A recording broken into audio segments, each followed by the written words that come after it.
दरम्यान सचिन वाझेच्या वसुली प्रकरणावरून उपमुख्यमंत्री देवेंद्र फडणवीसांनी तत्कालीन महाविकास आघाडी सरकारच्या भूमिकेबाबतच शंका उपस्थित केली। सचिन वाझेवर जबाब टाळण्यासाठी दबाव येत असल्याचा आरोपही फडणवीसांनी केला। सचिन वाझेने एक पत्र कोर्टाला पाठवलेलं आहे।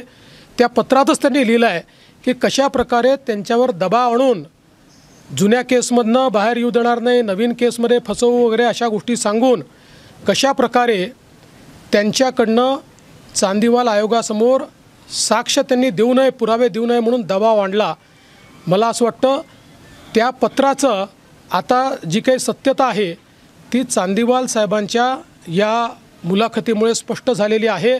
खरं म्हणजे हे प्रकरण भयानक गंभीर झालेलं आहे आणि प्रश्न एवढाच आहे की प्रकरण गृहमंत्र्यापुरतं मर्यादित आहे की ते सरकार त्याच्यामध्ये पूर्णपणे त्या काळची इन्व्हॉल्व आहे, हे देखील त्याची चौकशी आपल्याला करावी लागेल। एबीपी माझा, उघडा डोळे बघा नीट।